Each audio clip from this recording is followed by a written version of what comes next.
Okay, today we're going to be working on finding angles using cosine law. We've gone over it with sine law before. We're going to focus on cosine law.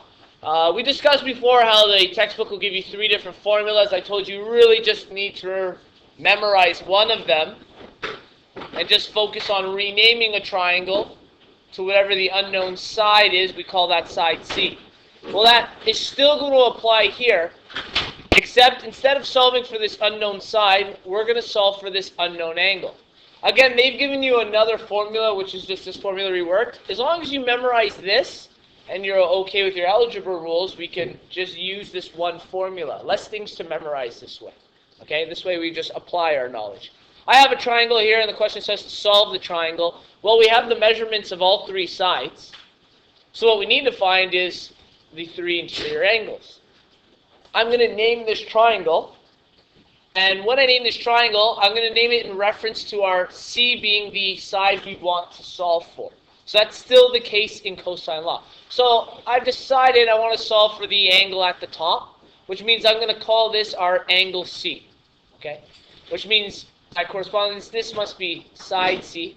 And then the A and B aren't as important, but we have to make sure they reference each other properly. If this is angle B, that makes this side B, and if this is angle A, the opposite side of it must be side A. Okay? So we've named this triangle so that we'll solve the angle opposite of the 15 kilometers. Now what we need to do is plug this properly into this formula.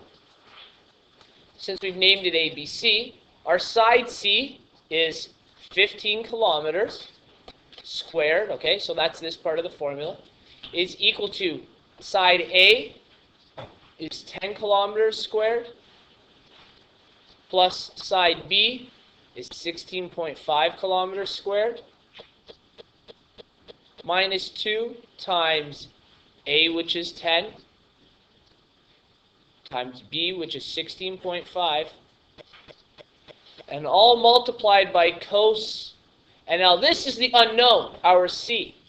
That C is going to be our unknown value. That's what we're going to work on solving today. We need to isolate that C, that angle. So we're going to work out the rest of this, and then we're going to work on isolating. So let's simplify a little. 15 squared, 225. 225 is equal to 100 plus 16.5 squared, 27225. 27225. Now again, we're going to be multiplying these three values together. So let's assume this is like a negative. So it's negative 2 times 10 times 16.5. And that'll let us know whether we're adding or subtracting. Before I even go about this, this is a negative times a positive times a positive. Is our answer going to be positive or negative? Negative. It's going to be negative because we're a negative times a positive gives us a negative. And then that negative times another positive still gives us a negative. Okay? So we know we're going to end up with some negative answer. We'll figure it out when we plug it in. 2, or negative 2, times 10 times 16.5, negative 330. So here's our negative 330 times cos C. Great. The goal is to isolate our C. So think of this algebraically. We're adding these together. I need to isolate C, and this is technically multiplied by, right? So we use reverse BEDMAS to isolate. I'm going to move the 100 over. I'm going to move the 272 over. And when we move them over, we're going to get 225. Subtract 100. Subtract 272.25, which is equal to, what is it equal to? Negative, good. Don't forget that negative. It doesn't disappear. It's still on that same side. So negative 330 times cos C. And C is still what we're trying to isolate. 225 minus 100 minus 272.25 equals negative 147.25. Negative 147.25 is equal to negative 330 cos C. I got to isolate. So what do I got to do next?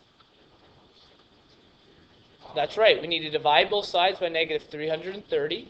These guys will create a 1 or cancel out. 330.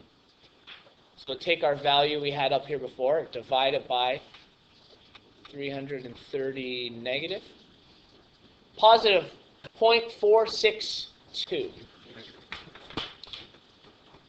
462. So this is a negative divided by a negative, which means we must get a positive when we're doing our division. Is that right? 4462. Okay, is equal to cos C. Is that right? 4462. Yeah. So 0.4462 is equal to cos C. The goal is to isolate just C. So how do I get that cos to the other side? Or Negative 1. Right, we put it to the power of negative 1. Good. So when it comes over, we're going to have cos inverse. And we're going to plug this value of 0.4462 into the inverse of cos. And that'll tell us what our angle is going to be. Make sure your calculator is in degrees. I already have the number up there, so I do inverse. Oh, I hit the wrong button. I hit long. My bad. 0.4462 inverse cos 63.49 or 63.5, we'll say. 63.5 degrees. So, take a look at the entire page. This angle here, angle C, we'll zoom in again, is going to be 63.5 degrees. That's all there is to using the cosine law. Okay? Now, just the side note. I only have one angle, and the question told me to solve the triangle. I can set up cosine law again and go through this to solve the other angles, but instead I'm going to quickly do something else. Another law we learned was sine law. It's a little bit faster than this. So once we have one of the angles, I have an angle and I'll have an opposite side, so I have a complete ratio. So if I want to solve for one of the other angles, I can now use sine law to do that. And we'll do that really quickly. Okay, so I'm going to set this up using sine law now. Scroll to the bottom of the page here. 63.5 and 15 are opposites. So to solve the other angle, I'm going to use sine law. Now this is, this is just above and beyond. What you just learned was enough for cosine law. So let's say I'm solving the other angle in the triangle. Our sine law, which is our sine A divided by A is equal to sine B divided by side B is equal to the sine of angle C divided by C. Well, we already know our angle C, so we'll use that as one of the ratios. It's going to be 63.5. And the side that is opposite of that is 15. Okay? I only need one of the other ratios, so let's drop the A off and we'll figure out the angle for B. Sine B is our unknown. Side B, we'll jump up and take a look. 16.5, thank you. So 16.5. Our goal is to isolate B. So before I even evaluate anything else, I'm going to show you a trick here. This 16.5, I'm just going to move it to the other side and it's become what? Multiplication, because it's division there. Okay, so it becomes times 16.5. And that'll leave us with just sine B is equal to, and let's equate what's over here. So I'm going to do this faster because you should already know how to do this. 63.5 sine times 16.5 divided by 15.984. 0.984. Ethan, how do I get sine to the other side? Negative. Yeah, so inverse. Make a negative inverse. Good. Inverse of that number. So we find the inverse of this. Inverse sine, 79.87. So angle B is 79.87. I have two angles. Jump out quickly. 79.87. I can use either sine law or cosine law to find A, or what would be the fastest version of this? Okay, so the fastest way to do this, instead of using cosine law or sine law to solve it, once we have two angles, we know a triangle adds up to 180. To find the last one, we would just take 180. No, I need to do that in a permanent marker here. 180, and we subtract our two other angles, so 79.87 and 63.5, and that will give us our last angle.